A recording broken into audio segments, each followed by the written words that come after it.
संदीप ने अपनी माँ के कहने पर गांव में शादी कर ली थी। लड़की का नाम था सुनीता। माँ का कहना था एकदम मॉडर्न बहू नहीं होनी चाहिए, लेकिन उन्हें नहीं पता था कि गांव से आने वाली बहू सुंदर सुशील तो होगी और उसको गांव से बाहर भी निकाल लाएंगे, लेकिन उसके अंदर का गांव कैसे बाहर निकलेगा। शादी के कुछ दिन बाद, माँ टिफिन तो देना जरा।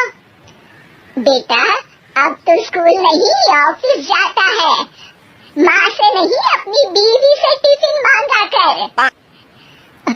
ओके माँ। सुनीता टिफिन ले आओ।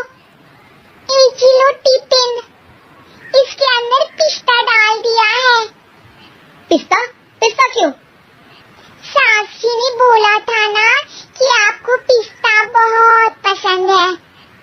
ओहो, मैंने पिस्ता नहीं पास्ता बोला था, पास्ता। पास्ता? कहीं होता है पास्ता? अरे बेटी तू रहने दे, मैं बना दूंगी। अच्छा किया कि पाव भाजी बनाने का नहीं बोला, वरना किसी के पाव बना देती है। सुनीता को बुरा लगता है, लेकिन उसकी नादान हरकतें कम नहीं होती। ऐसे ही एक दिन, अरे तुमने ये क्या लगाया है? अरे आप वो फूस फूस करके लगाते हैं ना, वही। दियो? कहाँ दियो?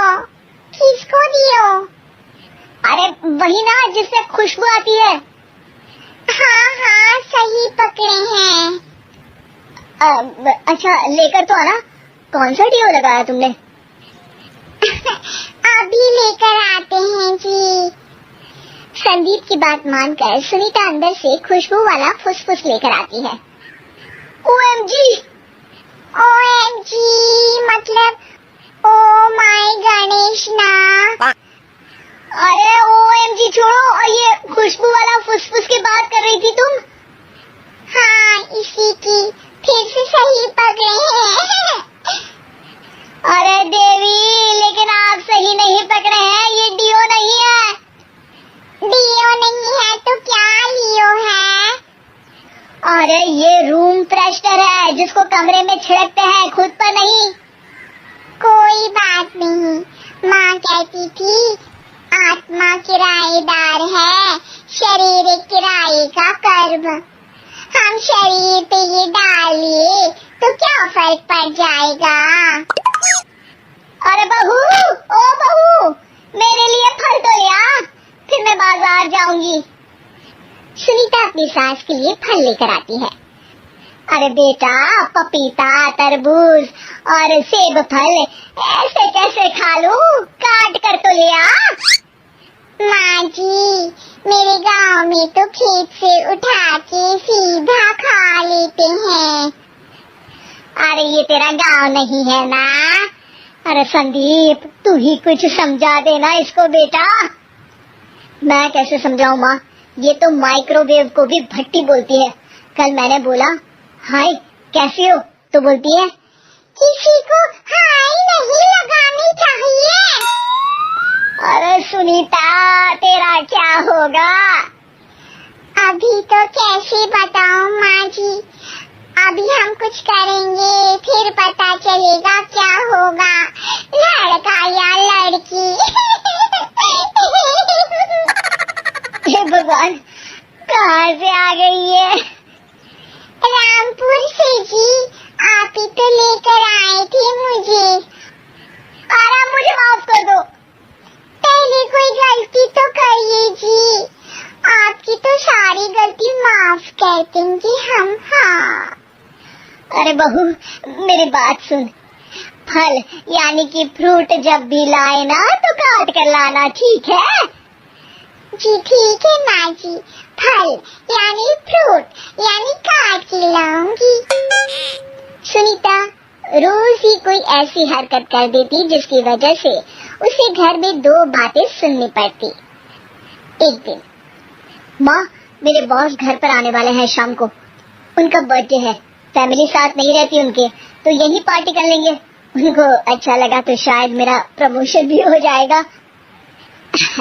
मैं ना फ्रूट केक लाकर फ्रिज में रख दूंगी और तेरे साथ आज खाना मैं बनाऊंगी ताकि जब साहब आए तो खाने में कोई गड़बड़ ना हो। शाम को जब सारी तैयारियां हो जाती है, संदीप के साथ बड़े साहब भी घर आते हैं। फ्रूट केक तो ले आना बहू, फिर खाना खाएंगे। अरे इस सब की क्या जरूरत थी, आपने बुलाया वही काफी है। सर, आपका परिवार शहर में नहीं है तो हम ही आपके परिवार जैसे हैं सर। इतने में ही सुनीता फ्रूट केक लेकर आती है और बड़े साहब की टेबल पर रख देती है, और जैसे ही केक के ऊपर का बॉक्स हटाती है, ओह, ये क्या है? केक तो कटा हुआ है, मैं तो ऐसा नहीं लाई थी। आप मुझे शाबाशी दे सकती है माँ जी, मैंने ही केक काट दिया। आपने कहा था ना, फल यानी फ्रूट यानी हमेशा काट के लाना, तो फ्रूट केक भी तो फ्रूट ही है ना, तो मैंने पहले ही काट लिया। होना मैं समझदार। अरे बहू, ये क्या किया? केक हमेशा वही काटता है जिसका जन्मदिन होता है। तुझे एक बात भी समझ नहीं आती, एक नंबर की बेवकूफ है। पूरा माहौल बिगड़ चुका था। संदीप को लगने लगा था कि साहब उसे प्रमोशन तो दूर की बात है, कहीं डिमोशन ना दे दे, लेकिन साहब बीच में ही बोल पड़ते हैं। अरे कोई बात नहीं, ये इनकी बेवकूफी नहीं है, इनका भोलापन है। बेटा आप कहाँ से हो? रामपुर गांव से। अरे वाह, गांव से? फिर तो आपके गांव में ताजे फल और सब्जियां मिलते होंगे। हाँ, सही पकड़े हैं, हम तो काटते भी नहीं, सीधा खा लेते हैं। मैं ना एक बार तुम्हारे गांव घूमने जरूर चलूंगा। क्यों संदीप, ले चलोगे ना? मुझे गांव घूमना बहुत पसंद है। बस फिर क्या था, संदीप और सास दोनों खुश हो गए, क्योंकि साहब को सुनीता ने गांव की बात करके खुश कर दिया था। अब संदीप का प्रमोशन पक्का था। शिक्षा, कभी भी किसी भी गलती पर घबराना नहीं चाहिए। हो सकता है कि उस गलती की वजह से आगे बड़ा फायदा हो जाए।